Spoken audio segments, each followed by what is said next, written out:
الحمدللہ والصلاة والسلام علی نبی وآلہ وصحبہ وبارک وسلم۔ قال اللہ تعالی وتبارک فی القرآن المجید والفرقان الحمید فی شان حبیبہ مخبرا وآمرا ان اللہ وملائکتہ یصلون علی النبی یا ایہا الذین آمنوا صلوا علیہ وسلموا تسلیما۔ اللہم صلی علی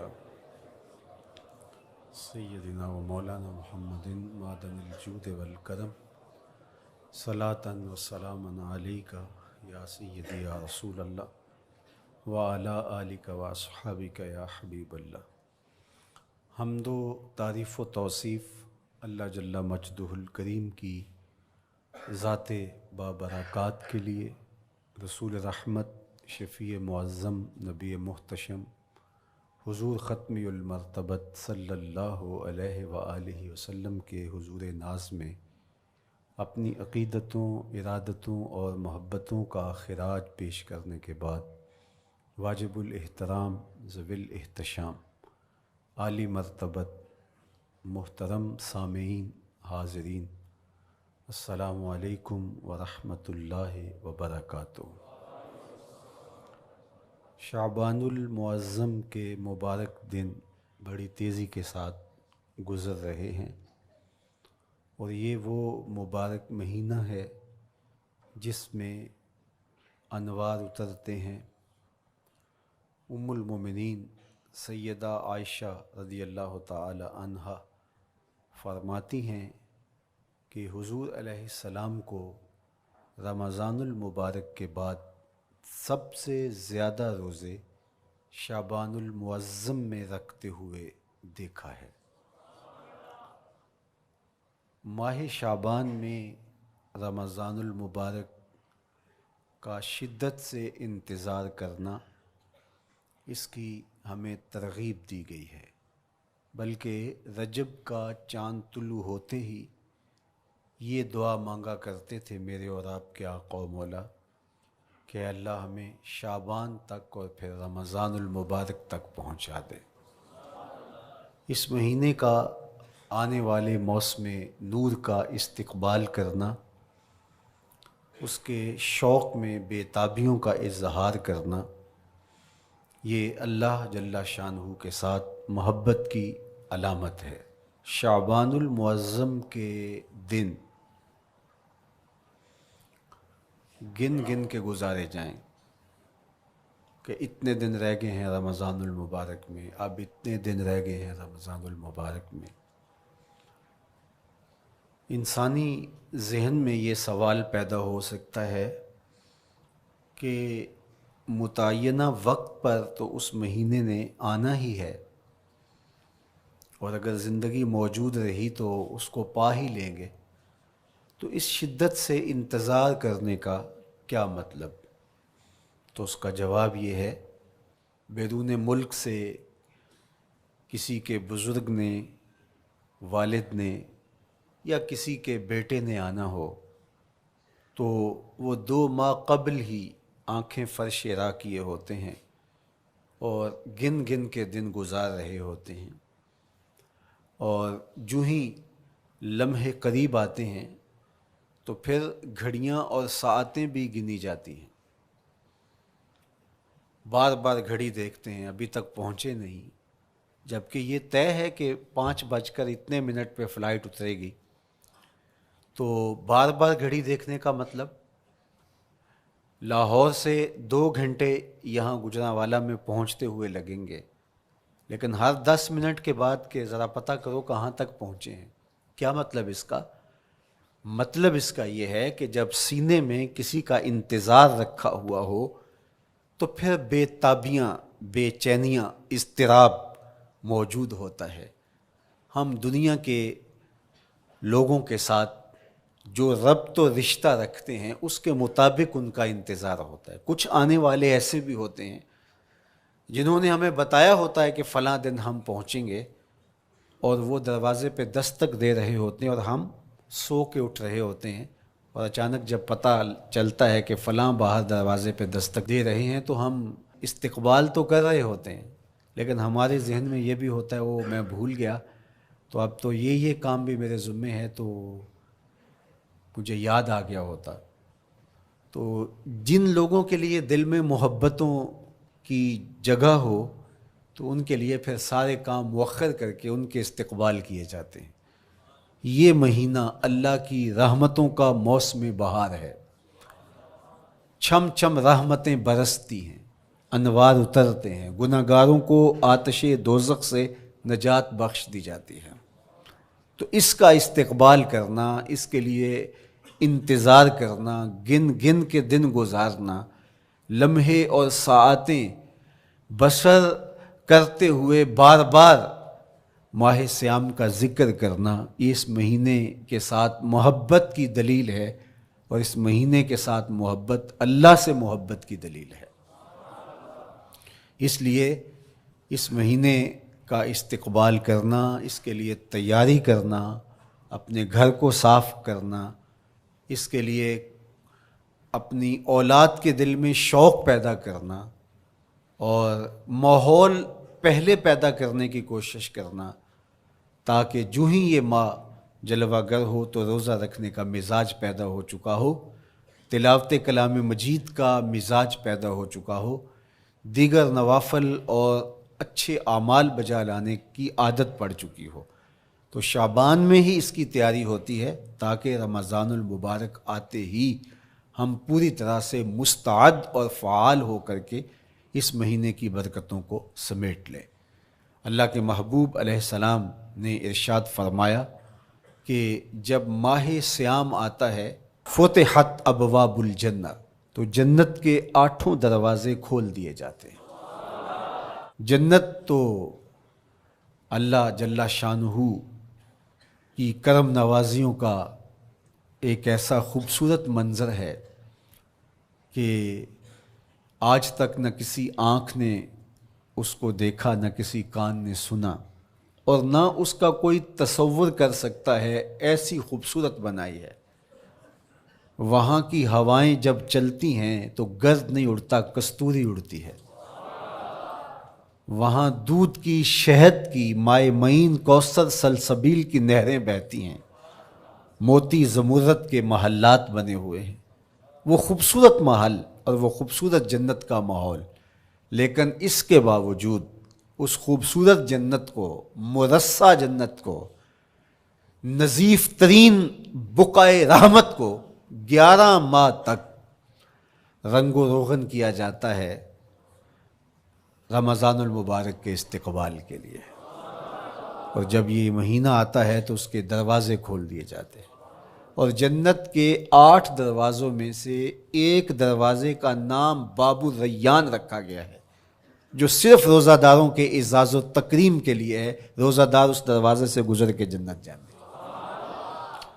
تو آپ اندازہ کیجئے کہ اللہ نے اس ماہ مبارک کو کیا عزت دی ہے، کیا پروٹوکول دیا ہے، کیا تکریم بخشی ہے، کہ نبیوں کا امام، امام المرسلین، خاتم الانبیاء، محبوب خدا اس مہینے کے لیے منتظر رہتے کہ یہ مہینہ آنے والا ہے، یہ مہینہ آنے والا ہے۔ حضرت سیدنا سلمان فارسی رضی اللہ تعالی عنہ فرماتے ہیں کہ شعبان کی آخری تاریخ کو حضور نے ایک خطبہ ارشاد کیا۔ بعض علماء نے کہا کہ یہ شعبان کا آخری جمعہ تھا، یا ہو سکتا ہے کہ آخری جمعہ 29 شعبان کو ہی ہو۔ تو رمضان المبارک سے قبل حضور نے یہ خطبہ ارشاد کیا، جو مختلف کتب احادیث میں موجود ہے۔ یا ایھا الناس، اے لوگو، قد اظلکم شہر عظیم، اللہ نے تمہارے اوپر ایک بہت پاکیزہ، پر نور، عالی مرتبت مہینہ سایہ فگن کر دیا ہے۔ شہر فیہ لیلۃ خیر من الف شہر، اس مہینے میں ایک ایسی رات ہے جو 1000 مہینے سے بہتر ہے۔ جعل اللہ صیامہ فریدہ و قیام لیلۃ تطوع، اس مہینے کے دن کے روزے فرض قرار دیے گئے اور راتوں کا قیام نفل بنایا گیا۔ تراویح کی صورت کے اندر راتوں کے قیام کا ماحول پیدا ہوتا ہے، صلاۃ اللیل پڑھی جاتی ہے، نوافل پڑھے جاتے ہیں کثرت کے ساتھ۔ یہ اس مہینے کی شانیں ہیں، یہ اس مہینے کی رونقیں ہیں۔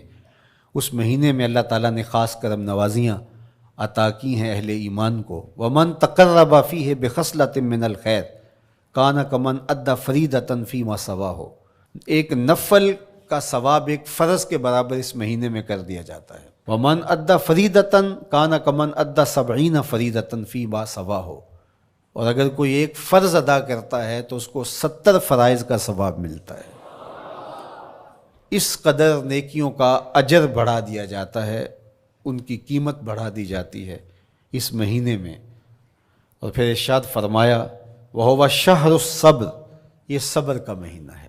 ہونے کے باوجود بھی انسان تناول نہیں کرتا۔ ٹھنڈا میٹھا مشروب میسر ہے اور زبان کانٹا بن گئی، حلق خشک ہو گیا، لیکن اس کے باوجود بھی ایک گھونٹ حلق سے نیچے اتارنے کا روادار نہیں ہوتا۔ وضو کرتے بھی احتیاط کرتا ہے کوئی قطرہ آب حلق سے نیچے نہ ٹپک جائے۔ تو یہ صبر سکھاتا ہے۔ جب ہو بھی تو انسان اس سے گریز کرے، تو جب ہوگا نہیں تو پھر انسان صبر کا عادی بن جاتا ہے، تو یہ صبر کی عادت ڈالتا ہے۔ یہ شہر الصبر ہے۔ پھر فرمایا والصبر ثوابہ الجنہ، اور سنو صبر کا ثواب جنت ہے۔ جو شخص صابر ہوتا ہے اس کا صلہ جنت کی صورت میں عطا کیا جائے گا۔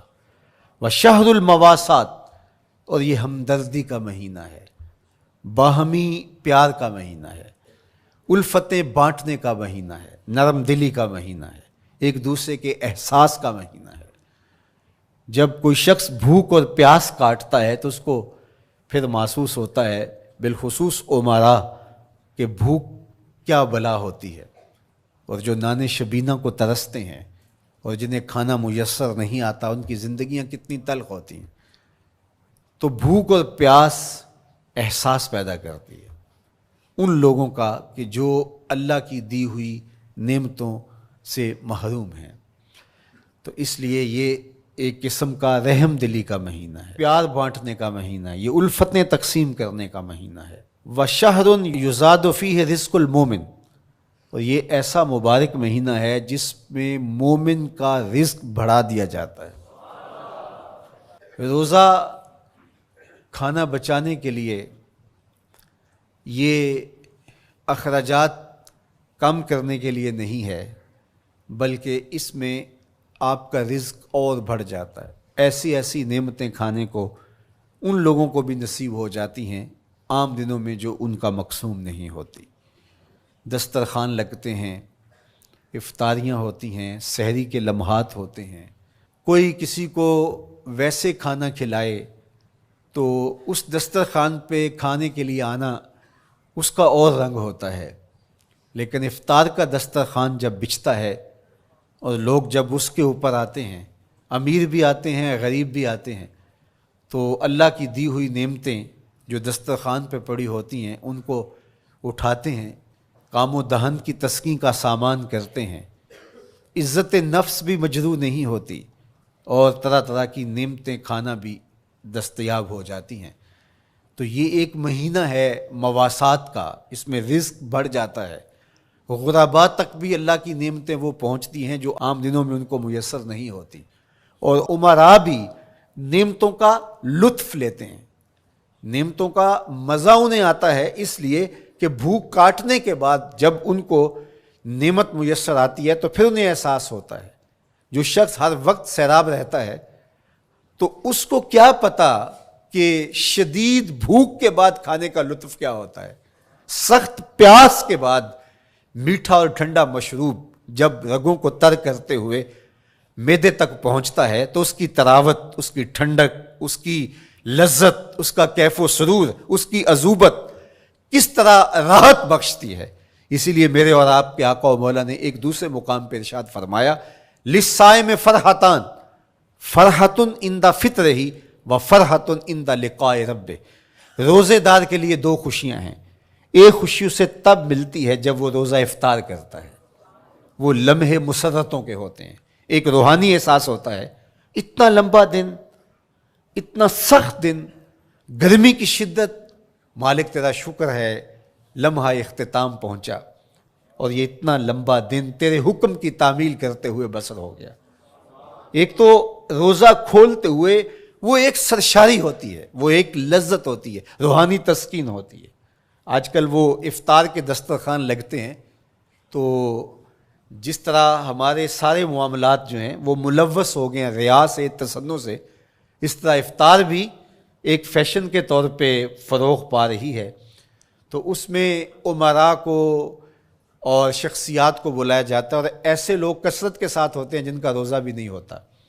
تو پھر ظاہر ہے رسماً تو اتنی دیر تک وہ کچھ نہیں اٹھا سکتے جب تک اذان کی آواز نہیں آتی، افطار کے لمحے نہیں آتے.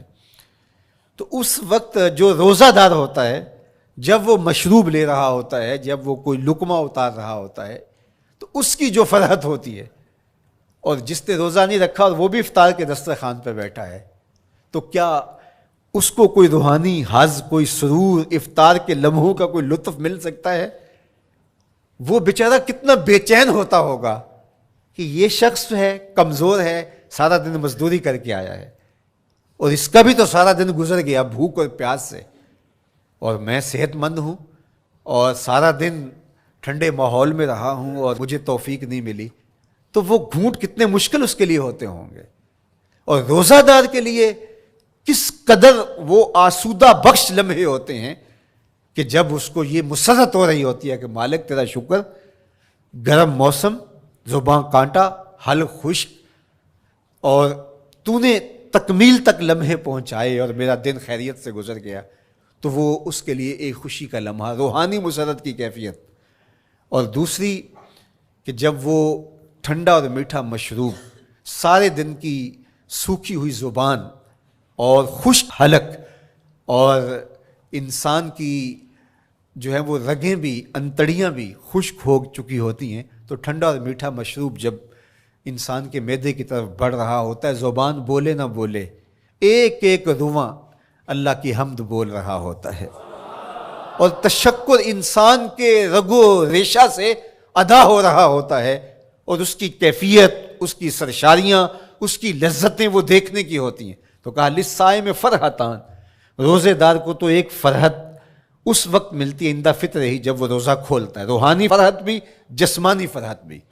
وَفَرْحَةٌ عِنْدَ لِقَاءِ رَبِّهِ، اور دوسری فرحت اور دوسری خوشی اسے تب ملے گی جب اس روزے کے صلے میں اللہ تعالیٰ اپنے رخ انور سے پردہ اٹھا دے گا اور روزہ دار کو اپنے دیدار کی دولت عطا کرے گا. تو وہ پھر منظر دیکھنے والا ہوگا، روزہ دار کی آنکھیں ٹھنڈی ہو جائیں گی. اصل افطار تو وہ ہوگی نا، اللہ اکبر، اصل تو شربت دیدار ملے گا جو روح کی پیاس بجھا دے گا، جو من کی بھوک مٹا دے گا. تو کہا للصائم فرحتان، فرحۃ عند فطرہ وفرحۃ عند لقاء ربہ. روزہ دار کے لیے دو خوشیاں ہیں، ایک خوشی وہ ہے جب اس کے جسم کی پیاس بجھتی ہے، اور ایک خوشی تب ملے گی جب روح کی بھوک مٹے گی، جب من کی پیاس بجھے گی، اور پھر وہ سرشاریوں کے عالم میں دیکھتا ہی چلا جائے گا، اور وہ سیراب ہی نہیں ہو پائے گا کہ میں ان دو آنکھوں سے دیکھ رہا ہوں، کاش کہ لوں لوں دے مڈ لک لک چشمہ، ایک کھولا تے ایک کجا ہوں. وہ اس آرزو میں ہوگا کہ میرا رواں رواں آنکھ بن جائے اور میں اس دیدار سے فیضیاب ہوتا چلا جاؤں. تو وہ کیا لمحے ہوں گے، وہ کیا گھڑیاں ہوں گی، وہ کیا ساعتیں ہوں گی. کوئی لفظ نہیں ہے جن لفظوں میں ان حقیقتوں کو بیان کیا جا سکے، اس لیے کہ وہ منظر ہی وراء الورا ہوگا.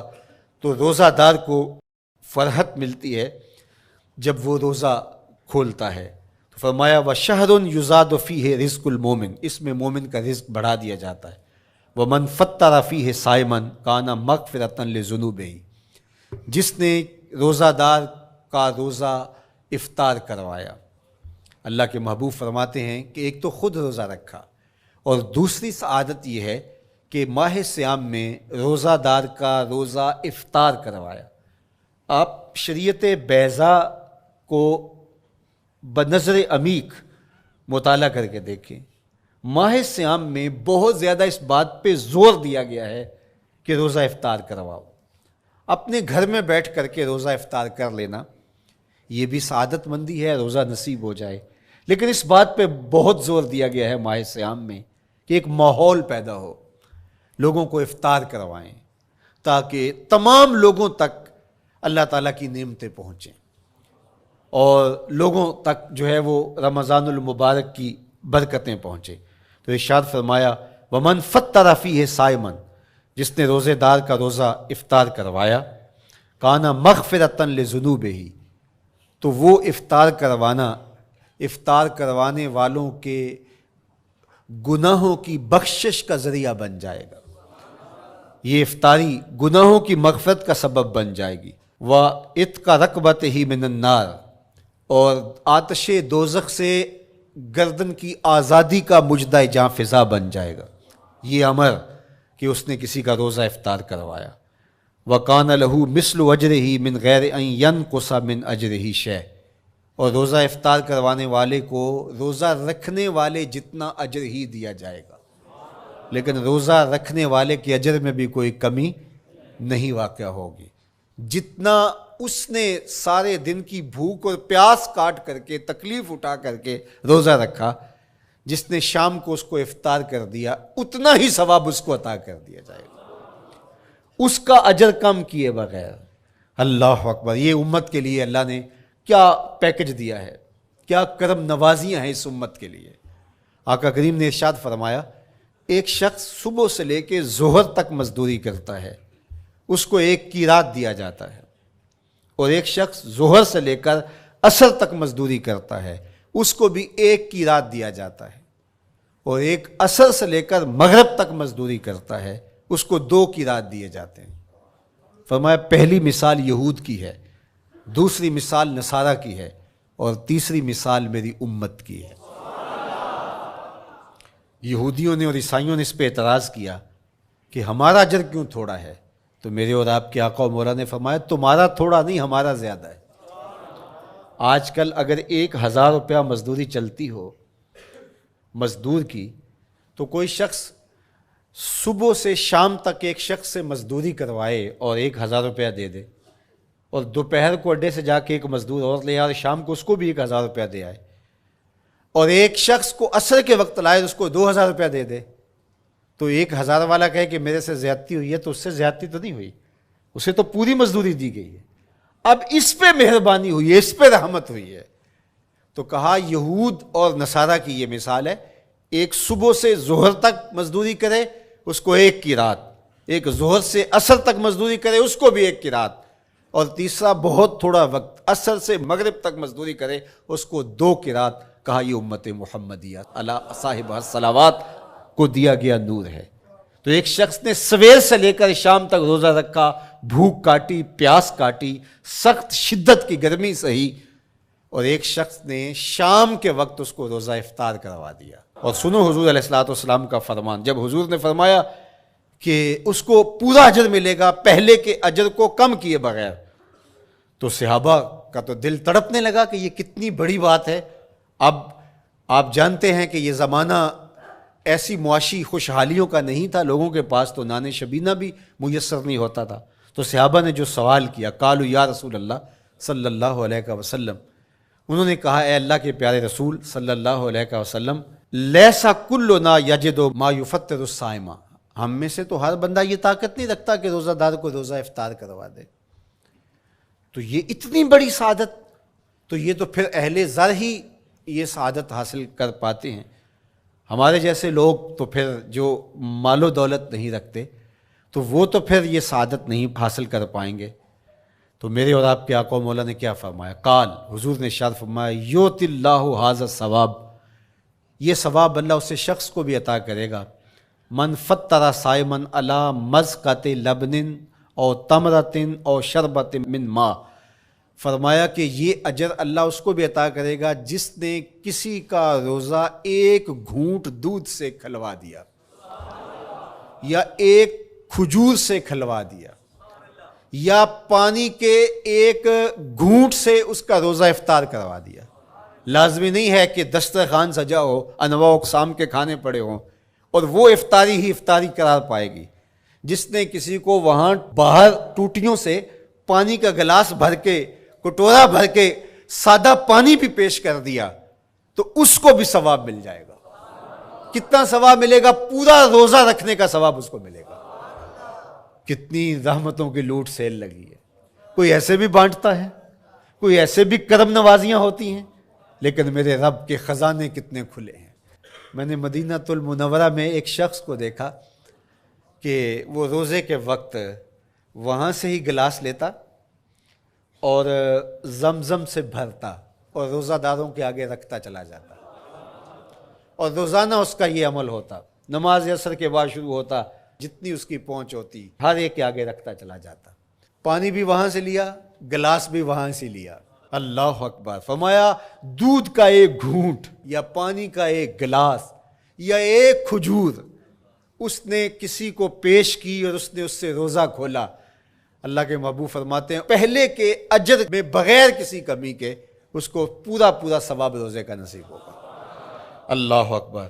اب سنو، پھر حضور نے ارشاد فرمایا ومن اشبع صائمن، اور جس نے صحیح اہتمام کے ساتھ روزے دار کو اچھا کھانا کھلایا، اچھی پرتکلف افطاری دی، سقاہ اللہ من الحوض شربتا لا یظمأ حتی یدخل الجنہ، اس کو حوض کوثر سے ایسا جام ملے گا کہ اس کو کبھی پیاس نہیں ملے گی یہاں تک کہ جنت میں چلا جائے گا۔ اللہ اکبر! اس کو کوثر کے جام نصیب ہوں گے حشر کی گرمی میں۔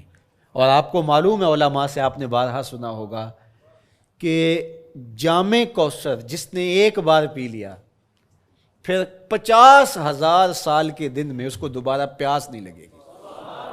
یہ جام کوثر کی خصوصیت ہے۔ فرمایا وَهُوَ شَهْرٌ أَوَّلُهُ رَحْمَةٌ، یہ وہ مہینہ ہے جس کے پہلے 10 دن رحمت ہیں اور اس کا درمیانی عشرہ مغفرت ہے، وَآخِرُهُ عِتْقٌ مِّنَ النَّارِ، اور اس کا آخری عشرہ جو ہے وہ آتش دوزخ سے نجات کا ضامن ہے۔ فَاسْتَكْثِرُوا فِيهِ مِنْ 4 خِصَالٍ، کہا کہ 4 کام اس مہینے میں کثرت کے ساتھ کرو۔ خصلتان ترضون بہما ربکم، 2 کام تو وہ ہے جس سے تم اپنے رب کو راضی کرو گے۔ وخصلتان لا غنا بکم عنہما، اور 2 کام ایسے ہیں کہ ان سے بے نیاز نہیں ہو سکتے تو وہ تمہیں کرنے پڑیں گے۔ اما الخصلتان اللتان ترضون بہما ربکم، وہ 2 خصلتیں، 2 کام جن کے ذریعے سے تم اپنے رب کو راضی کر سکو۔ فشہادت اللہ الہ الا اللہ، وہ گواہی دینا ہے لا الہ الا اللہ، وتستغفرونہ، اور تم کثرت سے استغفار کرو، اللہ سے بخشش مانگو۔ یہ 2 کام تم نے کرنے ہیں۔ وَأَمَّا الْخَصْلَتَانِ اللَّتَانِ لَا غِنَىٰ بِكُمْ عَنْهُمَا، اور وہ چیزیں جن بغیر تمہیں چارہ نہیں ہے۔ فَتَسْأَلُونَ الْجَنَّةَ وَتَعُوذُونَ مِنَ النَّارِ، اللہ سے جنت طلب کرو اور دوزخ سے پناہ مانگو۔ تو یہ 2 کام جو تمہاری ضرورت ہے تم اس مہینے میں کثرت کے ساتھ کرو۔ تو یہ مہینہ رحمتوں کی لوٹ سیل کا مہینہ ہے، یہ کرم نوازیوں کے امٹتے ہوئے دھارے ہیں، یہ سیل رحمت ہے جو کہ من کی سیرابی کا سبب اور ذریعہ ہے۔ خوش نصیب ہیں جو ماہ صیام کو خوبصورتی کے ساتھ بسر کرتے ہیں، اس کے آنے سے پہلے استقبال کرتے ہیں، گھروں میں صفائی کریں، اہتمام کریں، مساجد میں اہتمام کریں، تاکہ بچوں میں یہ شوق پیدا ہو کہ ماہ صیام آ رہا ہے۔ جب ہم بچے تھے تو ہمارے والدین رمضان المبارک سے قبل ہی رمضان المبارک کی تیاریاں شروع کر دیا کرتے تھے۔ اس وقت گھر میں شربت تیار ہوا کرتے تھے گڑ کے، اور وہ پہلے ہی مائیں گھر میں تیاری کرنا شروع کر دیا کرتی تھی۔ ایک شوق پیدا کرنا مقصود ہوتا ہے۔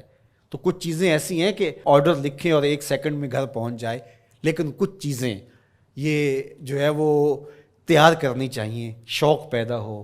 گھروں کے اندر ماؤں کو چاہیے کہ افطاری کو اہتمام کے ساتھ تیار کریں تاکہ بچوں کو شوق پیدا ہو، اور یہ ایک ماحول پیدا ہو، قرآن مجید کی تلاوت کا ماحول پیدا ہو، جاگنے سونے کے جو ہے وہ شیڈول مرتب کیے جائیں، مساجد کی آبادی کا سامان کیا جائے۔ پچھلے سال تو بڑا اداس رمضان گزرا، اس لیے کہ کرونا کے حوالے سے جس طرح ملکی حالات تھے وہ آپ کے سامنے تھے۔ اس مرتبہ الحمدللہ اس طرح کے حالات نہیں ہوں گے، کچھ SOPs کو آپ کو فالو کرنا ہوگا، لیکن مسجدوں کی انشاءاللہ رونقیں بحال رہیں گی، اور صلاۃ التراویح اور سحر و افطار کے لمحے، نوافل، تسبیحات، اذکار، نمازوں میں 5 گانہ حاضریاں، یہ کیسا خوبصورت ماحول ہوتا ہے، رحمتیں برس رہی ہوتی ہیں، انوار اتر رہے ہوتے ہیں، اور وہ کیا خوبصورت لمحے ہوتے ہیں اور کیا گھڑیاں ہوتی ہیں۔ انشاءاللہ امسال مرکز مصطفیٰ کے اندر صلاۃ التراویح کے لیے خاص طور پہ ہم اہتمام کر رہے ہیں۔ میری آرزو تھی کہ جب مرکز کی تکمیل ہو تو پھر رمضان المبارک کا اہتمام کے ساتھ جو ہے وہ ہم انتظام و انصرام کیا کریں گے، چونکہ اس سے قبل بہت سارے تعمیراتی کاموں کی وجہ سے ہم الجھے رہتے تھے، لیکن اللہ کے فضل سے اب مرحلہ اول کی تکمیل ہو گئی اور مرحلہ ثانی کی طرف ہم بڑھنے والے ہیں۔ تو اس رمضان المبارک کے اندر ہمارے لیے بیٹھنے کی جگہ، خواتین کے لیے انتظام، افطار کے لیے، سحر کے لیے، دوستوں کے لیے انشاءاللہ خوبصورت اہتمام ہوگا۔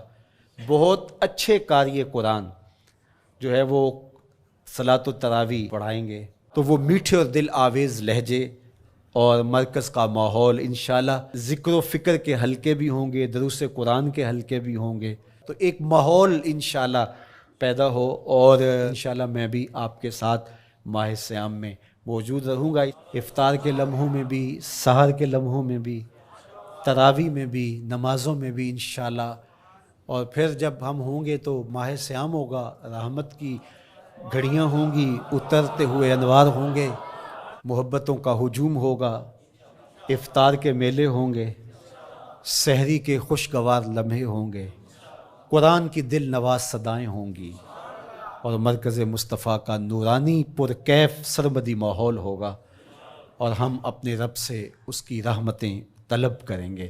اللہ ہم سب کو اپنی پناہوں کا حصار دے۔ والسلام علیکم ورحمۃ اللہ۔